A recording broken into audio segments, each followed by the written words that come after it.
चुड़ैल गांव में आकर एक पानी का कुआं बनाकर जाती है और उस कुएं के पास एक जादुई भाला छोड़ जाती है। सुबह एक औरत उस कुएं के पास आती है। जैसे ही वो औरत पानी लेने कुएं के पास जाती है, वो भाला जिंदा होकर उस औरत को उस कुएं में धकेल देता है। उस नए कुएं को देख उस औरत का पति उसे ढूंढता हुआ वहाँ आता है। पास आते ही वो भाला उसे भी कुएं के अंदर धकेल देता है कि उस कुएं के शिकार हो जाते हैं। लेकिन एक दिन बिंजू देखता है कि वो भाला एक आदमी को कुएं में धकेल रहा है। वो कुछ गांव वालों को बुलाकर उन्हें दिखाता है। वो एक बकरी को उस कुएं के पास छोड़ता है। जैसे ही वो बकरी उस कुएं के पास आती है, वो भाला जिंदा हो जाता है और उस बकरी को उठाकर उस कुएं में फेंक देता है। गांव वाले समझ जाते हैं ये इस जादुई भाले की वजह से हो रहा है। लोग उस भाले पर जलती हुई लकड़ियां फेंकते हैं। उस भाले में आग लगती है और वो तड़पने लगता है। चुड़ैल का भाला जलते ही कुएं के अंदर से चुड़ैल बाहर आती और लोगों को पकड़ने की कोशिश करने लगती है। एक आदमी को वो पकड़ के नीचे लेकर जाती है। चुड़ैल बूढ़ी थी,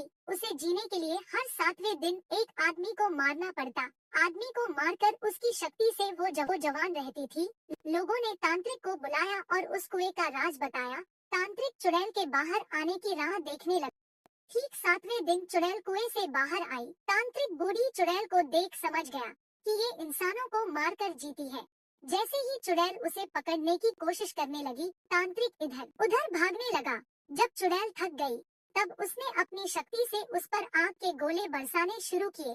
उन गोलों के वारों से बचने के लिए चुड़ैल कुएं में जाने लगी, लेकिन तांत्रिक ने उसके भाले को जीवित किया और उसी के भाले को वश में करके चुड़ैल को कुएं से बाहर निकाला। फिर भाला चुड़ैल को जोर जोर से कुएं पर पटकने लगा।